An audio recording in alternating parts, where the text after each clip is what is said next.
करते हैं big book पर। आप लोग बिग बुक से क्या समझते हैं? देखिए, बुक तो ये भी है बिग बुक, और एक हमारी सामान्य बुक। सरकार को ऐसी आवश्यकता क्या पड़ी कि बिग बुक बनानी पड़ी? पहले बिग बुक नहीं थी, बिग बुक का कॉन्सेप्ट नया आया, तो क्या सोच के आया? कोई बताना चाहे? सर, उसमें जो कहानी होती है उसका चित्र बड़े से दे रखा होता है, बच्चा उसको देख के भी थोड़ा बोलना समझ सकता है कि हमें बोलना क्या है। बच्चा आकर्षित होकर के बोलेगा। देखिए, जैसा कि इसका नाम है बिग बुक, सब कुछ बिग बिग, बड़ा बड़ा, बुक भी बिग, उसके अंदर लिखाई जो फॉन्ट है वो भी बिग, उसमें चित्र है वो भी बिग, है ना। और कहीं ना कहीं आपकी हमारे बच्चे की सोच भी बिग बनाने की बात की गई है। भैया सीधी सी बात है, हमारी जो परंपरागत पुस्तक है उसको बच्चा आ नहीं रहा है और हम उसे लाना चाह रहे हैं। अब पहले तो ये कि 8 सप्ताह की आपने रेमेडियल रेडीनेस की, जो उसकी आंगनबाड़ी में सीख के आ रहा है उसका रेमेडियल रेडीनेस हमने किया। अब हमारा लास्ट उद्देश्य क्या है?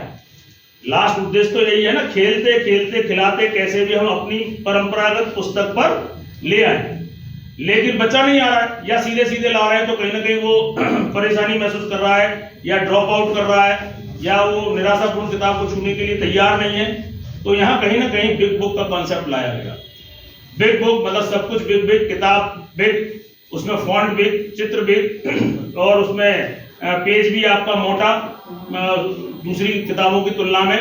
केवल और केवल इन सब का एक ही उद्देश्य था कि बच्चा कैसे भी किताब को छूना सीखे, किताब के पास आना सीखे, किताब में झांकना सीखे, उसको छूना सीखे, उसको टच करे, कलरफुल चित्रों से आकर्षित हो। आकर्षित कर, जबरदस्ती नहीं ला रहे हैं हम, किताब ऐसी बना रहे हैं कि वो न चाह करके भी उस पर आना चाह रहा है। आप देख पा रहे होंगे बिग बुक को रख देना, बच्चों में अपने आप इंटरेस्ट जागृत होता है। पहला वर्ड यही होता है, इतनी बड़ी किताब, हाँ देख के ही बोलते हैं। भाई कोई चीज हमारे सामने भी कोई नई चीज आती है तो हम भी उसको कहीं ना कहीं देखने का प्रयास करते हैं। मान लो कोई चीज अपने घरों में कोई गाड़ी आ जाए या कोई नई चीज आए तो हमें भी एक आकर्षण पैदा होता है कि देखने तो जाए इसको।